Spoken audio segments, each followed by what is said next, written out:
क्या आप यूपीआई से पैसे भेजते या लेते हैं? जाहिर है करते ही होंगे, क्योंकि आजकल तो बिना यूपीआई के काम ही नहीं चलता।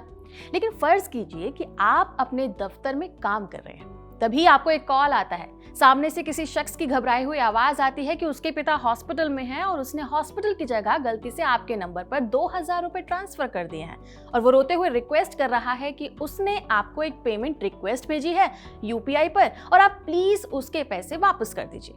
ये सब इतनी जल्दी में होगा कि वो आपको फोन भी कट नहीं करने देगा। आप जल्दी से अपने मैसेज बॉक्स में जाएंगे, जहां आपके बैंक का एक मैसेज होगा पैसे क्रेडिट होने का, और आप बिना कुछ सोचे समझे यूपीआई ऐप पर जाकर अपने यूपीआई पिन की मदद से पेमेंट रिक्वेस्ट एक्सेप्ट भी कर लेंगे।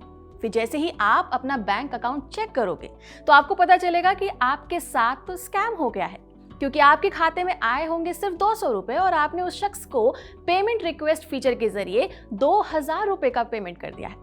ऐसे ना जाने कितने धोखाधड़ी के केसेस रोज रिपोर्ट में आते हैं, जिसके पीछे यूपीआई का एक फीचर है। इसे कहते हैं पेमेंट रिक्वेस्ट फीचर। हालांकि इस फीचर का काम लोगों का समय बचाना था, लेकिन स्कैमर्स ने इसे भी ठगी का एक हथियार बना लिया। यही कारण है कि एनपीसीआई ने अब यूपीआई में एक बड़ा फेरबदल करने का फैसला लिया है। P2P रिक्वेस्ट पेमेंट को पूरी तरह से बंद करने का फैसला।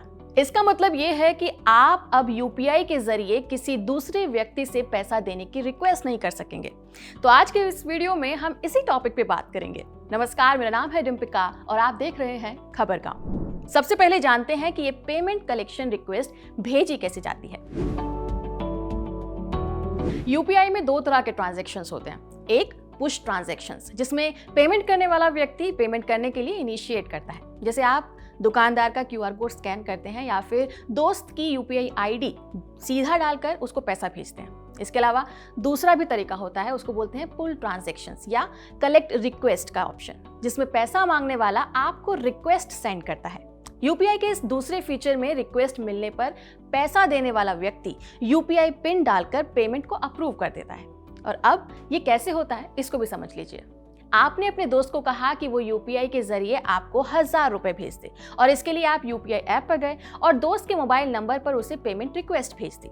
इसके बाद अगर वो उस रिक्वेस्ट को एक्सेप्ट कर लेता है और अपना यूपीआई पिन डालकर आपके खाते में पैसे भेज देता है, तो यही P2P यानी कि पीयर टू पीयर फीचर कहलाता है। और अब यही फीचर 1 अक्टूबर से बंद हो रहा है। लेकिन अब सबसे बड़ा सवाल यह है कि आखिर एनपीसीआई ने इस फीचर पर रोक लगाने का फैसला क्यों किया है। इसका उत्तर भी हमने आपको वीडियो की शुरुआत में बताया, और जो कि रीजन है फ्रॉड। क्योंकि फ्रॉड करने वाले कई बार खुद को बैंक ऑफिसर, सरकारी एजेंट या कस्टमर केयर बताकर रिक्वेस्ट भेजते हैं। कभी डर तो कभी भरोसे में लोग ट्रांजैक्शन अप्रूव भी कर देते हैं और ठगी का शिकार हो जाते हैं। तो ऐसे ही बढ़ते साइबर फ्रॉड को रोकने के लिए एनपीसीआई ने यह बड़ा फैसला किया है।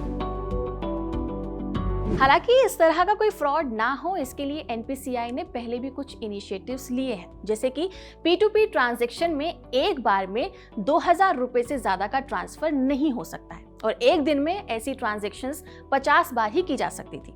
लेकिन फिर भी फ्रॉड के केसेस नहीं रुके, और अब लगे हाथ पिछले 3 साल में यूपीआई फ्रॉड से जुड़े अगर आप आंकड़ों पर नजर मारेंगे तो आपको ये पिक्चर पूरी तरह से क्लियर हो जाएगी।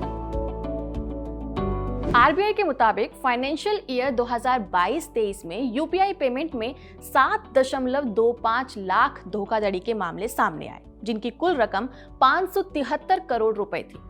अगले साल यानी कि 2023-24 में ये मामले बढ़कर 13.42 लाख हो गए थे, और कुल रकम बढ़कर 1087 करोड़ रुपए हो गई थी। इस साल में अब तक लगभग 6.32 लाख मामले सामने आ चुके हैं, और जिनकी कुल वैल्यू 485 करोड़ रुपए बताई जा रही है।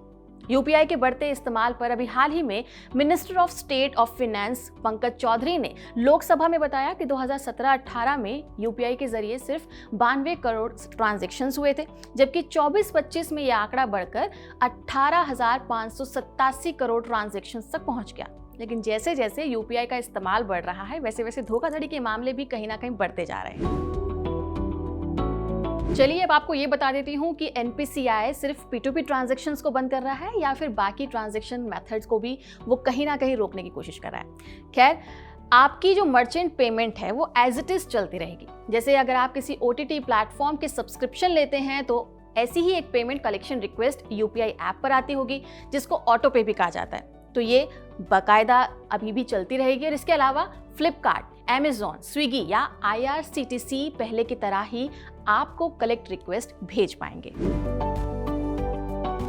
जैसा कि मैंने आपको बताया कि लोग इस फीचर का इस्तेमाल अपने दोस्तों से छोटे मोटे पेमेंट मांगने के लिए कर रहे थे या फिर ग्रुप आउटिंग के खर्च को बांटने के लिए भी ये करते थे।